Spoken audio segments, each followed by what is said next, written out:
सुरों की मलका, मीठी और सुरीली आवाज़, लाखों करोड़ों लोगों को अपना दीवाना बनाया। आशा भोसले की खूबसूरत आवाज़ भारतीय मौसीकी का एक खूबसूरत नगीना है। इनकी ज़िंदगी का सफ़र मौसीकी के बदलते रंगों के साथ चलता रहा। बहते पानी की तरह कानों में रस घोंसते पुराने दौर के गीत हों या फिर नए दौर में ढले गाने, इनकी आवाज़ हर दौर में घुल मिल गई। आशा भोसले ने 8 सितंबर 1933 को भारतीय रियासत महाराष्ट्र में आंख खोली। 10 साल की उम्र में गुलकारी के मैदान में कदम रखा। 1, 2 नहीं 12,000 से ज़ायद गीतों को अपनी आवाज़ में ढाला। 20 से ज़ायद ज़बानों में गाने गए। तकरीबन 1000 फिल्मों में पर्दा स्क्रीन पर ख़वातीन अदाकाराओं को अपनी आवाज़ दी। इनकी आवाज़ में गहराई और तरन्नुम है तो नशा और शरारत भी। इनकी ज़िंदगी में कई उतार चढ़ाव आए, खुशियाँ कम और गम ज़्यादा आए, मगर वो आगे बढ़ती रही। इनकी ज़िंदगी ने उस वक्त एक अहम मोड़ लिया जब उन्होंने घर वालों की मर्ज़ी के खिलाफ सिर्फ 16 साल की उम्र में अपनी बड़ी बहन के सेक्रेटरी से शादी की। आशा भोसले के इस फैसले ने दोनों बहनों को बरसों एक दूसरे से दूर रखा। आशा भोसले ने अपनी शादी निभाने की भरपूर कोशिश की, मगर ऐसा ना हो सका। शोहर से अलग के बाद उन्होंने ना किसी की मदद ली और ना कोई सहारा तलाश किया। अपने 3 बच्चों के साथ जिंदगी का मुश्किल सफ़र शुरू किया। लता मंगेशकर की बहन होते हुए अपनी अलग पहचान बनाना आसान नहीं था, मगर उन्होंने हिम्मत नहीं हारी और फिर कामयाबियों ने उनके भी कदम चूमे। शोहर से अलहदगी के बाद उनके कैरियर ने एक नया रुख लिया। गुमराह, वक्त, आदमी और इंसान और हमराज जैसी फिल्मों में प्लेबैक सिंगिंग की।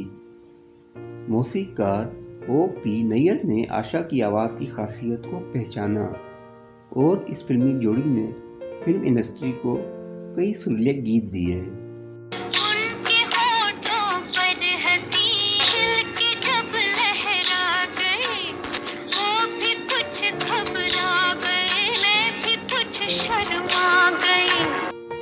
कुछ तलखियों ने इस जोड़ी को तोड़ दिया। दोनों ने यह फैसला किया कि वो कभी एक साथ काम नहीं करेंगे। मारूफ मौसीक़ार R.D. बर्मन की मौसीकी में गाए गीतों ने आशा भोसले को शोहरत की बुलंदियों पर पहुंचा दिया।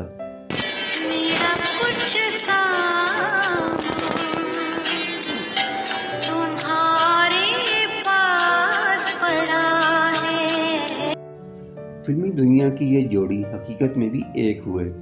दोनों 1980 में रिश्ता इज़्दवाज में मुंसलिक हुए। इन दोनों का साथ 14 बरस रहा। R.D. बर्मन 4 जनवरी 1994 को चल बसे। शादी के आखिरी चंद बरसों में दोनों में इख्तलाफात रहने लगे, मगर उनकी मौत ने आशा को तोड़ डाला। आशा भोसले की ज़िंदगी गीतों और गमों के साथ साथ चलती रही। 2012 में बेटी ने खुदकुशी कर ली। दिसंबर 2015 में उन्हें अपने बेटे की मौत का गम भी उठाना पड़ा। आशा भोसले को भारत के आला तरीन सिविलियन एजाज़ पद्मा भूषण और दादा साहब फाल्के समेत दर्जनों मुल्की और गैर मुल्की एजाज़ात और अवार्ड से नवाजा गया है। मेहदी हसन आशा भोसले के पसंदीदा गुलकारों में से एक हैं और राहत फ़तेह अली खान की आवाज़ की भी दीवानी हैं। उन्होंने किशोर कुमार और मोहम्मद रफ़ी समेत माजी के गुलकारों के अलावा इनके बाद के दौर के गुलकारों के साथ भी कई गाने गाए।